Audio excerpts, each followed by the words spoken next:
It's time for another Dice Tower review with the Chief, Bart Brunscheen.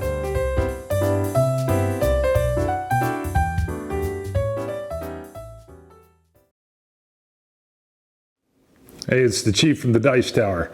Andean Abyss, a war game, but a very different, unique game. I'm going to give a sentence that may only make sense to me, but if I were to sum it up as what games it might be born from, I would say an El Grande, much more in the future, obviously, and kind of a Twilight Struggle. And I'll explain those. Well, El Grande, area controls, what's going on here. That's really the basis. And Twilight Struggle is just the way it brings to life counterinsurgency, which is what a coin game, this is a coin game, stands for. Modern day war and conflict. Twilight Struggle did it for me with the Cold War. It really felt like the Cold War. This feels like an insurgency, a modern guerrilla action, government trying to control it, chaos. And that's what I get from this. Not to mention the cards, which I'll explain in a bit as well. If you want to know a little bit about the history, you can read Mark Bowden's book on Killing Pablo. Same author that wrote the book on Somalia, Black Hawk Down. Sorry, I was blanking on the name. That'll give you the depth of this, but this game is so unique in the fact of how it brings you the system in the form of game. And even if you go at depth, how you can kind of understand the independent struggles of each of the groups when you're playing them. The player aids are unbelievable, and you've got to have them. Every different faction that I've mentioned plays almost completely different. Schmidtken's taught this to me. He's a great teacher, and he says when he teaches it, he feels like he has to teach it 4 different ways, and you really do. He'll break out, hey, the most seasoned player, you're going to do the government. They've got the most stuff they got to do, and it's the hardest one to kind of wrap your head around. This group's going to do that. Pay attention to this on your card. Those are the actions you can do. This is your victory conditions, and then he'll walk you through that because they're different for each group. So the player aid is crucial. And then the hardest thing, and I have not played with all the different factions on this, is to then get a grip on what's the strategy for the drug cartel, or what's the strategy for the government, and to then make that work. And the mechanics kind of lend you toward that, but there's some play space in there. Brilliant design. It's been spun off. I'll mention it quickly because I'm going to hopefully review all of them later. But you've got Cuba Libre. I do have a review coming on that later. You got Distant Plain, which is Afghanistan. Sorry, Cuba Libre is Castro in Cuba. And then coming out is Fire in the Lake, which is Vietnam.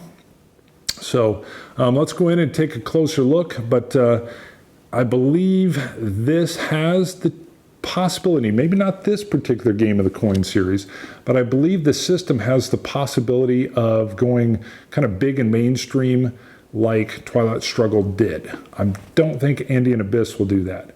And just a tidbit, I was reading forums on kind of the different versions that are coming out or that are slated to come out, and someone had mentioned that it's ripe for a futuristic, almost, dare I say, Star Wars type game.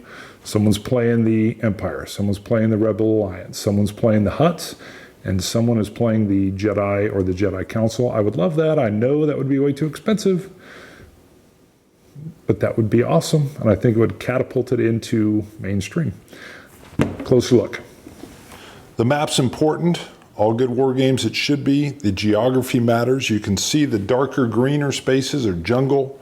You're going to have your cities, which are going to be important, lines of communication, which kind of include everything like roads, power lines, pipelines.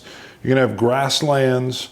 And the key is, and I'll come down and we'll zoom in just a little bit on some of the areas here. Let me zoom in. You can see that the different areas, like this line of communication, is going to be worth like 1 victory point. The pipeline, more important, is going to be worth 2. If you hold this region, the Meta West, it's going to be worth 1. And the city here is worth 1 as well. Bogota is going to be worth 8. So you can see the different areas are going to have different values. It's real easy for the government to keep control of the cities, much harder in the surrounding territories. You're going to get these little heavy stock player aids that are going to assist you. You're going to get one for each player. I'm going to set one down here just so you can get a feel for it. You're also, I'm here, you're going to get sets for non-player as well, which is going to default you through if you're playing a solo game or maybe you're playing with 2 players. Then you're going to have non-player units that'll be in here, non-player entities that will follow these default charts. Very nice touch. I still like it best with 4, but it really does make it playable with less than that. All right, right now we're looking at the government player aid. I'm going to flip through the other ones real quick, and I'm not going to go into super detail here, but I want to show you kind of what these aids do. On the left top area there, you have coin operations. Remember, coin is counterinsurgency. And on the right, you've got special activities. Your asymmetrical powers are literally laid out on this player aid. I'm going to pan down a little bit just so you can kind of get an idea and maybe even read some of the things that you can do. Let me lock it right there. So you can see the government can train forces, they can do patrols, they can go out and do sweeps, and then they can do assaults, and then there's special activities, or they can pull in airlifts or airstrikes or eradicate, and it will also show the victory conditions. Let me go through and I'm going to quickly flip through each of the other ones. I'm going to zoom back out. So we're going to have the AUK. You'll see it's insurgent operations, and then they also have their special activities, rally, march, attack, terror. They're going to be out conducting terror attacks, and it walks you through. Each one of these boxes is going to walk you through exactly how to do that. You're always reminded of what your victory conditions are. You can see some of your special activities, not so nice: extortion, ambushes, assassinate. We're going to move over to the cartels. They're going to rally, march, attack, terror, special activities, cultivate, process, bribes, their victory conditions. And then we're going to run into the FARC, and you can see rally, march, attack, terror, and they've also got extort, ambush, and hello, kidnapping, always helpful. Victory conditions. All right, the first thing I'm going to show you is that you're always going to have the current card that is active, and you're going to basically be able to see what's on deck. So you're going to be making decisions not only on what you're doing this particular turn, but what's coming up in the next turn. And you're always going to see basically the next card up. What we've got here is the order in which it's kind of like a hierarchy. So here the cartel would be first. They'd have the first option to take an action, well, to do something on the sequence of play chart, which I'm going to show you in 1 second. That'll clear things up. So you can see it kind of follows right on down to the AUK, the FARC, and the government.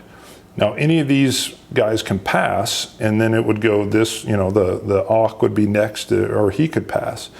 Now, you're going to have some flavor text on here, and then you're going to have an event. And you can see that the order is actually exactly the same on this next one. They're usually not exactly the same. Let me take a look here. Well, slightly different. So you can see riverines and fast boats. Sprinkled throughout the deck, think pandemic when you have the outbreak cards, will be these propaganda cards. There's a lot that kind of goes on, but for instance, when a propaganda card comes out, you're going to immediately check for victory conditions. And then there's certain things that are going to trigger based on who has influence where.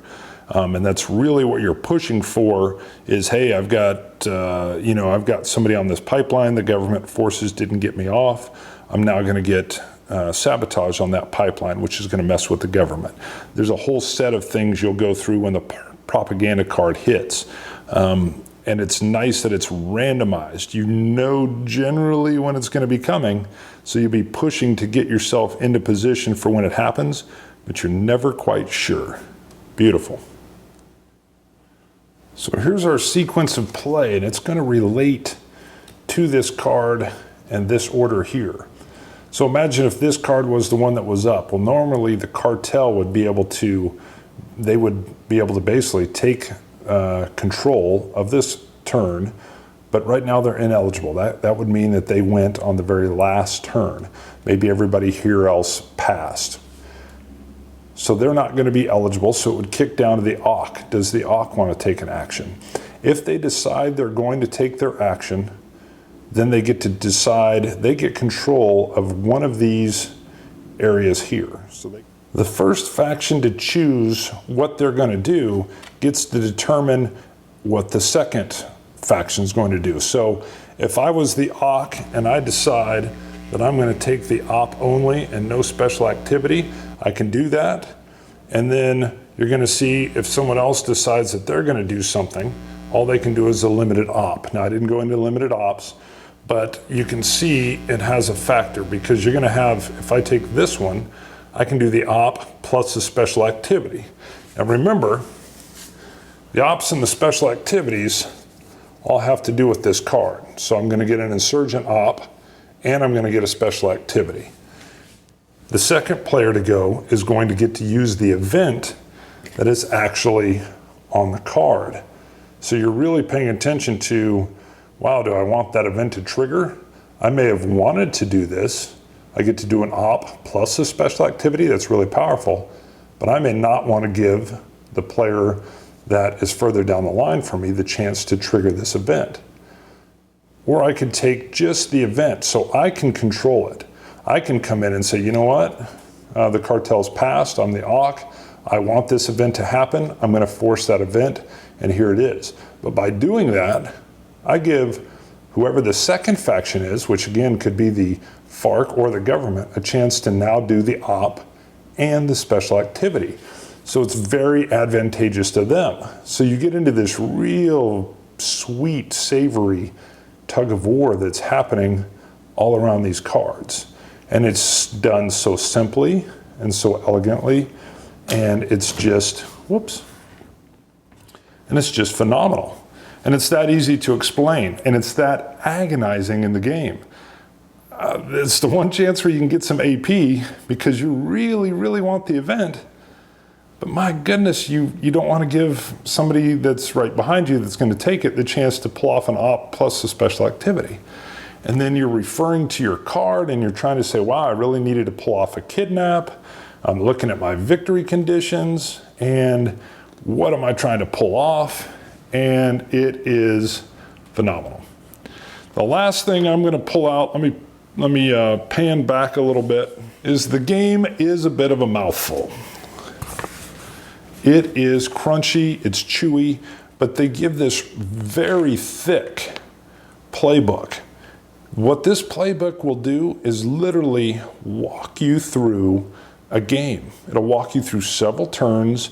Hey, move this, now activate this unit. Now this unit's going to take that card, it's going to do this action, and he's going to take this particular sequence of play, and it baby steps you through. And I got taught by the great Greg Schmidtkins, but if you're going to teach yourself, this is phenomenal. And they knew it. GMT knew it. They really added in a wonderful, wonderful guide to this game that makes it extremely accessible. All right, here's the rules. They explain everything well, but that playbook is going to make sure you grok it. Enough said. Awesome.